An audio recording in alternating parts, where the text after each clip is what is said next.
Selamat malam, Shalom. Kita ketemu kembali dalam DI level 2 pelajaran 5 tentang pelepasan. Mari kita satu dalam doa. Bapak yang baik, terima kasih Tuhan untuk kebaikan-Mu. Kami kembali ya Tuhan belajar firman-Mu karena kami tahu hanya firman-Mu yang sanggup membuat kami bisa berjalan untuk melaksanakan purpose kami, tujuan hidup kami yang sudah Tuhan taruh di dalam hati kami. Tolong kami Tuhan, Roh Kudus tolong untuk menerjemahkan setiap firman yang ditaburkan untuk menjadi pegangan kami dalam kehidupan kami sehari-hari. Hanya di dalam nama Yesus kami siap untuk belajar. Amin. Oke, kita hari ini mengupas tentang pelepasan. Kalau bicara tentang pelepasan, saya tidak bisa jauh dari firman yang ada di 1 Yohanes 4 ayat 4. Firmannya bilang begini, kamu berasal dari Allah anak-anakku, dan kamu telah mengalahkan nabi-nabi palsu itu. Sebab roh yang ada di dalam kamu lebih besar daripada roh yang ada di dalam dunia.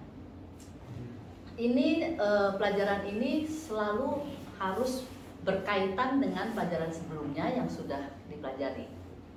Kenapa? Karena ini bicara juga tentang identitas. Kita semua sudah belajar ya di level 1, pelajaran 9 dan 10 tentang identitas dalam Kristus. Ini juga berhubungan dengan roh, jiwa, tubuh ya, pelajaran ini. Kenapa? Karena kalau bicara pelepasan itu bicara tentang alam roh, supranatural. Jadi kita harus tahu bahwa kita bergerak di alam supranatural dan alam natural. Walaupun sehari-hari kita ada di dalam alam natural, kita nggak bisa bilang ada wah lihat sesuatu, nggak bisa. Tapi tidak usah dibesar-besarkan. Nah itu masalahnya, orang Kristen sering kali membesar-besarkan hal yang menurut saya nggak perlu gitu ya. Iblis tuh seolah-olah diberikan panggung gitu untuk hal-hal ini gitu. Sayangnya orang Kristen itu sering kali merasa bahwa peperangan roh itu adalah sesuatu yang wah perlu effort, perlu usaha yang luar biasa. Padahal enggak. Kenyataannya itu adalah iblis sudah dikalahkan. Sudah, kita sudah menang gitu ya. Nah, inilah yang coba dijelaskan di sini ya. Sebenarnya kita harus sadar siapa kita di dalam Kristus. Itu adalah senjata kita. Ya, jadi memang pelepasan ini contohnya tuh bisa kita kalau dilihat dari pelajarannya. Saya gambarkan dengan kesaksian saya aja ya.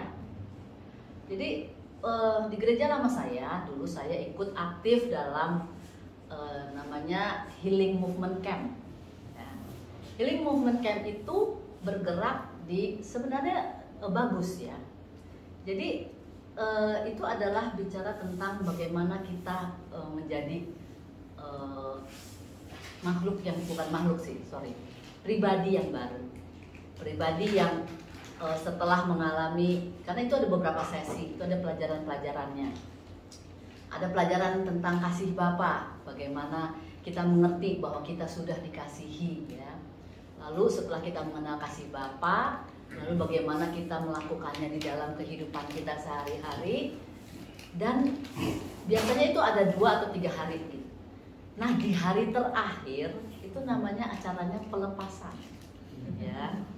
Nah untuk masuk ke acara terakhir itu biasanya sebelumnya kita wah doa bahasa roh bareng-bareng gitu semua.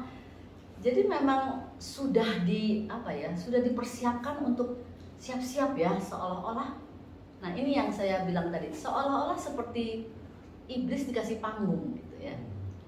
Nah akhirnya apa? Jadi di situ sudah kita yang pelayan-pelayan Tuhannya itu sudah disiapkan untuk sesuatu yang supranatural tadi gitu. Sudah dibilang bahwa ada nanti orang yang kemasukan roh jahat dan kita harus mengeluarkannya gitu ya. Dan hati-hati kalau kamu belum berdoa dengan susuk dan segala macam itu, mendingan jangan melayani gitu. Kenapa? Katanya rohnya bisa transfer. Oke. Jadi, nah berdasarkan pengalaman itu, jadi sekarang saya melihat bahwa kasihan ya, sebenarnya kita tuh banyak hal yang nggak perlu gitu. Waktu kita tahu siapa kita di dalam Kristus itu cukup, ya. Jadi kita nggak perlu lagi yang harus harus begini, harus begitu, doanya harus begini. Enggak. Waktu kita tahu siapa kita di dalam Kristus, itu tadi yang dibilang 1 Yohanes 4 ayat 4. Roh yang ada di dalam kita lebih besar dari semua roh yang ada di dunia ini. Itu udah cukup, ya. Keren banget lah sebenarnya itu. Kalau kita sudah dapat pewahyuannya. Itu intinya. Satu-satunya senjata kita untuk melawan iblis sebenarnya adalah apa sih? Pedang roh. Pedang roh bicara apa? Firman Allah. Makanya penting sekali bagi kita yang sudah lahir baru terutama untuk baca firman setiap hari gitu. Kenapa? Karena kita harus memberi makan roh kita supaya kita lebih kuat. Karena kita nggak bisa berjalan hari ke hari itu tanpa firman.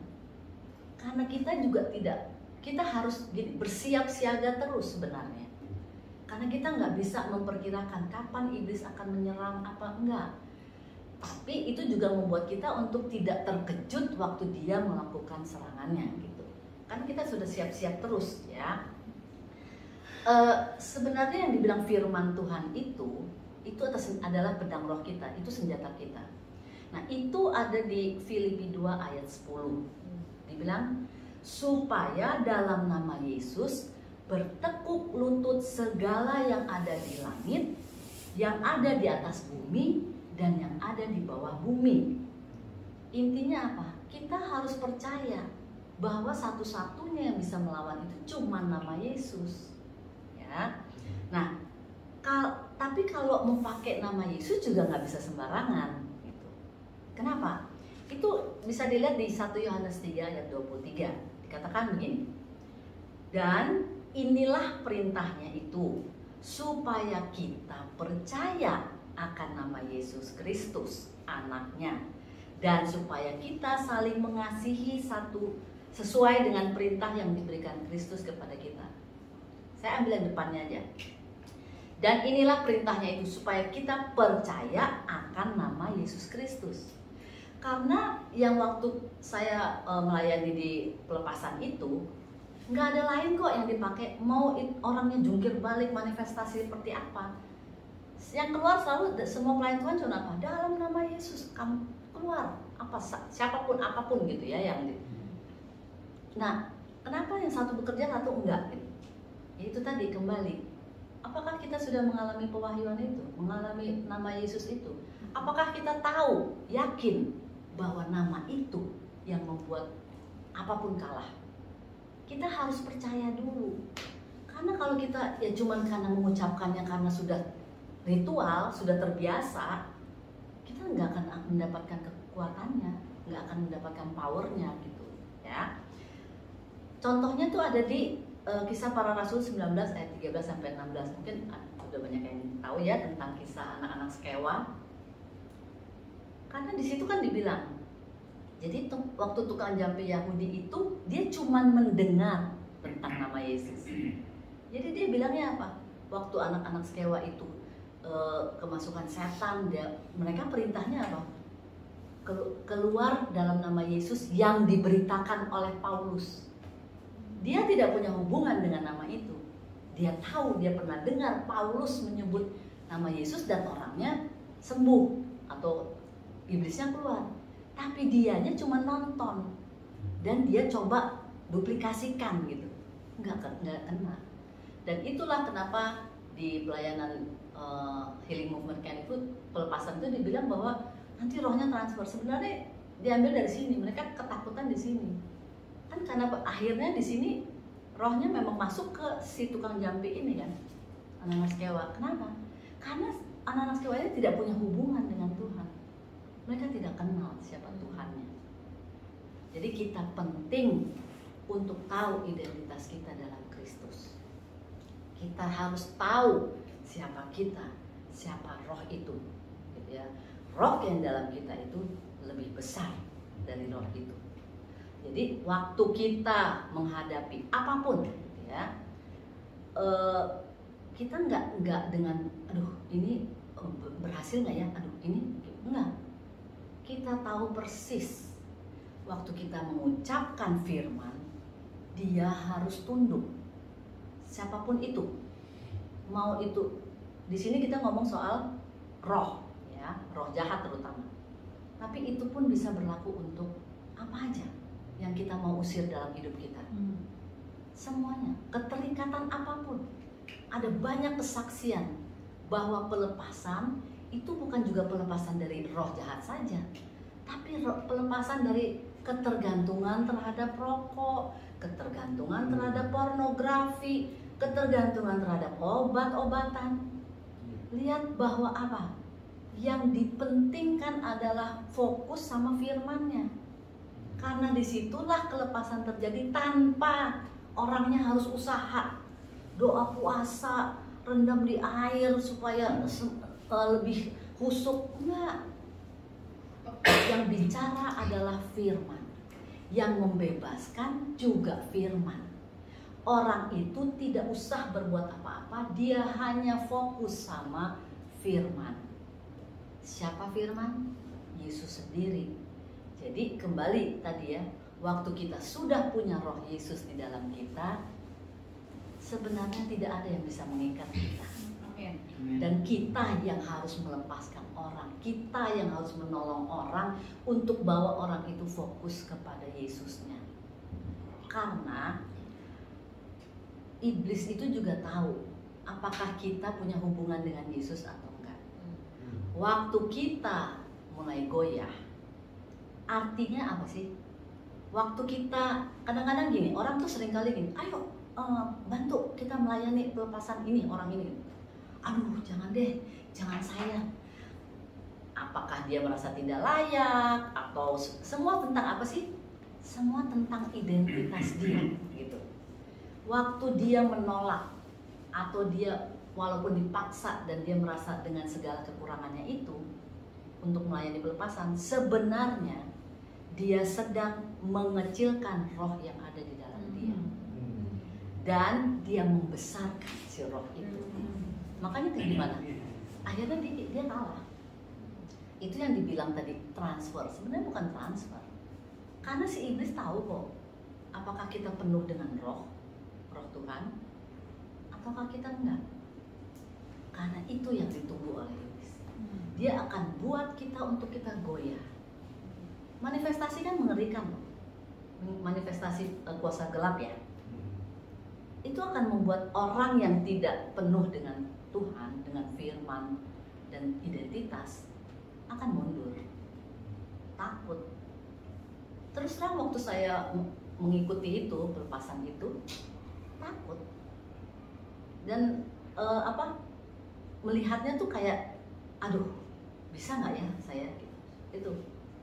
Karena memang terus terang waktu itu saat itu juga saya juga belum full mengerti tentang firman, masih cuma diajak-ajak gitu. Tapi memang cuma itu yang saya pegang, nama Yesus saja. Karena memang kalau kita dimanapun, apapun keadaan kita, apapun yang kita hadapi, balik-balik cuma itu. Identitas kita di dalam Kristus itu akan mempengaruhi pelayanan kita dan perjalanan kita bersama dengan Dia. Ya. Karena tadi yang kalau kita membesarkan roh itu mengakibatkan 1 Yohanes tadi 4 ayat itu, 1 Yohanes 4 ayat 4 itu nggak berlaku bagi kita. Itu menjadikan kita powerless. Kita nggak punya kekuatan apa-apa. Saya mengalami pewahyuan tentang 1 Yohanes 4 ayat 4 ini ya. Benar-benar waktu saya sadar bahwa roh yang ada di dalam saya itu besar gitu ya, sampai saya ada hal-hal yang waktu itu ya, saat itu ya, udah lama sih ini. Kalau saya berjalan dalam gelap masih suka lihat-lihat ke belakang gitu, masih yang. Tapi waktu saya dapat pewahyuan itu, wow, itu benar-benar asli. Saya yang melihat diri saya itu mampu dan gak ada yang saya takutin lagi. Nah, itu yang sebenarnya kerinduan saya tuh untuk melihat banyak orang Kristen ya, yang mengaku Kristen itu untuk udahlah percaya aja, karena percaya itu yang membuat kita sanggup. Tapi untuk melangkah ke percaya itu ada proses yang harus kita lalui, karena ada hal-hal yang harus kita lepaskan. Ngerti ya, bahwa melepaskan hal-hal yang sudah melekat kepada kita berpuluh-puluh tahun nggak mudah. Jadi sama seperti tadi, memberikan platform kepada iblis itu kan bukan hal yang mudah. Bahwa kita sudah terbiasa dari kecil ditakut-takutin oleh orang tua, ya kebetulan misalnya lingkungannya juga begitu, itu akan membuat kita walaupun ngerti firman, tapi kalau belum dapat pewahyuannya nggak akan mengalami kemerdekaan itu. Itu yang saya rasa. Waktu saya dapat pewahyuan itu, saya mengalami kemerdekaan yang full. Jadi nggak usah ngomong tadi soal pelepasan, nggak usah ngomong soal dunia supranatural.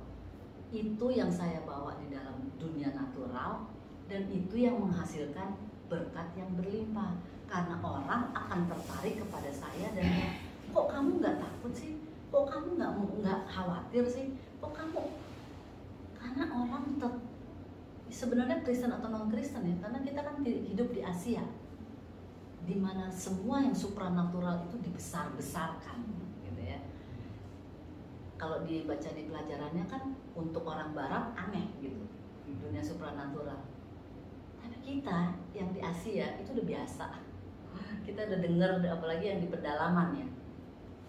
Tapi disitulah waktu kita pegang firman, itu yang harus kita harus menjadi terang, yang dinamakan firman.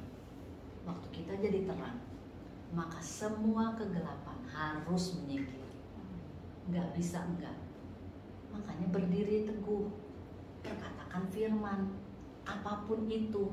Karena kita harus sadar terus waktu kita berjalan, jangan goyah dan fokus aja sama Kristus. Nama itu yang membuka setiap jalan, apapun yang di depan kita. Nggak usah khawatir, jalan terus, hajar aja. Karena iblis selalu membuat kita tidak fokus. Itu memang tugasnya dia. Kan ada disinggung juga di pelajaran itu bahwa seperti kita mau baca firman aja, ngantuknya setengah mati, gangguannya banyak. Apalagi kalau sekarang firman itu ada di dalam gadget kita. Untuk masuk ke dalam Bible aja kita harus melewati segitu banyak sosial media, yang akhirnya itu kita bercokol di situ berjam-jam, dan akhirnya ngantuk waktu kita mau masuk ke Bible. Lihat serangannya. Dan itu yang saya mau giring kita. Saya bicara pada diri saya sendiri juga, karena godaan kita itu sekarang itu beratlah bawa Alkitab ya, tapi juga mau yang enteng lebih susah lagi bacanya. Yang berat itu lebih gampang, nggak bisa kemana-mana, tinggal baca. Tapi Tuhan emang baik. Waktu kita fokus, minta saja pertolongannya sama Dia. Dia yang akan bawa kita, Dia yang akan tuntun kita. Roh Kudus itu benar-benar penolong.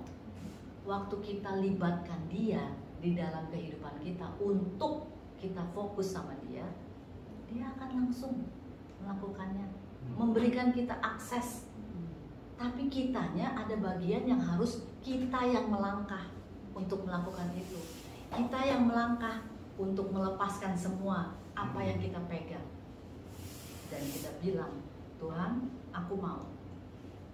Karena di situ ada hal-hal rahasia yang Tuhan mau singkapkan untuk hidup kita secara supranatural yang nggak bisa dilihat oleh mata, kita nggak bisa rasakan, tapi kita tahu bahwa waktu Tuhan singkapkan, waktu Tuhan buka satu ayat untuk kita, pewahyuan tadi kayak saya bilang saya dapat itu 1 Yohanes 4 ayat 4, itu merubah seluruh kehidupan saya. Dan saya berdoa supaya kita semua mengalami itu. Dari satu firman kita bisa mengalami banyak hal yang Tuhan mau bukakan kepada kita. Bagian kita hanya terima aja, hanya melakukan aja, hanya minta saja sama Roh Kudus. Karena dia adalah roh penolong, roh yang sangat mau membantu kita. Masalahnya kita tidak pernah melibatkan dia, karena kita sudah berjalan by default, seperti sudah sebiasanya kita lah gitu ya.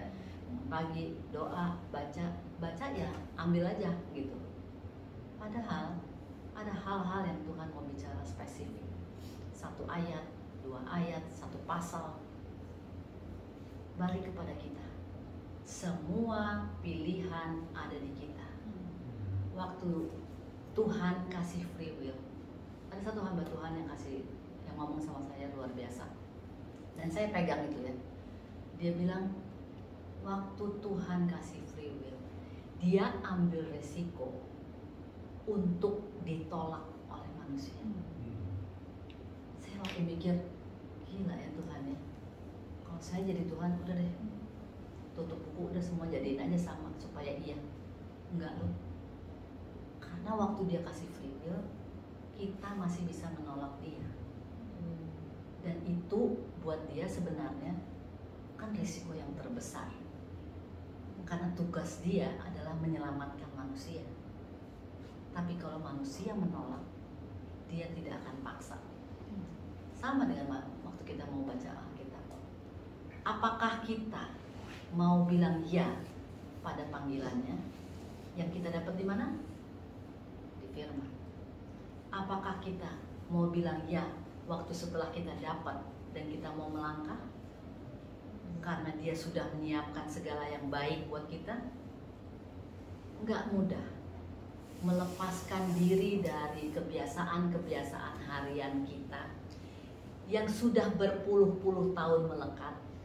Karena terus terang saya lahir baru tuh tua, maksudnya sudah bukan remaja gitu. Makanya saya tuh senang kalau anak-anak muda sekarang ya lahir baru, ketemu Tuhan, alamin Tuhan. Saya gini, wow, sebenarnya iri sih. Saya lahir baru tuh udah mendekati 40 lah gitu. Tapi itu pun buat saya mengucap syukur gitu. Karena itu sesuatu yang Tuhan tunggu-tunggu loh. Makanya untuk saya lihat orang-orang berumur ya, manula gitu, untuk mereka masih mau dibaptis, masih mau ikut komsel, itu luar biasa. Karena di situ mereka mencoba melepaskan masa lalu. Mereka mencoba melepaskan kebiasaan-kebiasaannya. Dan itu nggak mudah. Karena perlu kerendahan hati untuk bilang ya pada Tuhan. Karena Tuhan sudah menunggu begitu lama untuk dia bilang iya. Jadi kita yang sudah menikmati kebebasan itu, mari terus aja pegang Tuhan, terus berjalan sama dia, terus dengar suaranya, terus dengar perintahnya. Karena nggak ada yang jelek yang dia pernah tawarkan pada kita. Karena selalu yang kita pikir itu yang terbaik, buat dia selalu belum tentu itu. Tapi perlu kerendahan hati untuk bilang, ya Tuhan, aku mau. Karena itu berarti kita melenyapkan daging kita. Pelepasan kan soal melepaskan sesuatu, apa yang sudah menjadi kebiasaan yang menempel di kita berpuluh-puluh tahun. Makanya tadi saya bilang bukan soal cuman supranatural, tapi pelepasan itu adalah juga keterikatan pada hal-hal apa gitu, yang semua cuman kita masing-masing, kita dan Tuhan yang tahu.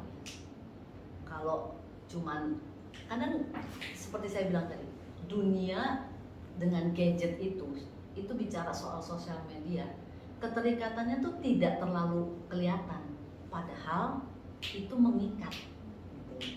Kenapa sih orang mesti ganti terus telepon tiap tahun?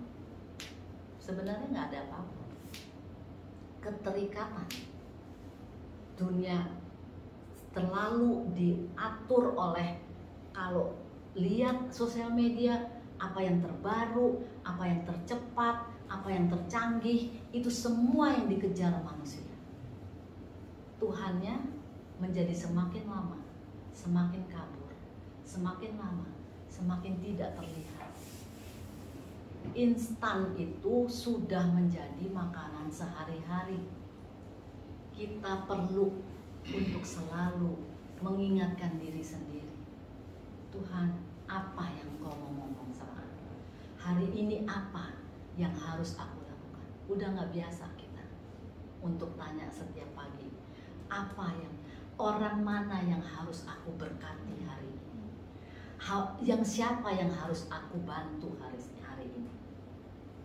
Coba kita mulai tata lagi hidup kita untuk lihat Tuhan itu mau atur hidup kita yang mana, bagian yang mana.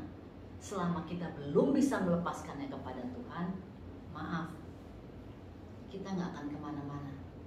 Kita akan terus masuk dalam kerutinitas yang biasa, dan akhirnya kita nggak bisa lagi dengar suara Tuhan yang menurut saya sebenarnya tiap hari, tiap saat, tiap detik dia ngomong. Tapi dunia terlalu bising untuk kita bisa dengar suara dia. Perlu effort yang lebih lagi untuk dengar suaranya. Padahal enggak sebenarnya. Jadi kita percaya bahwa Roh Kudus itu selalu berbicara.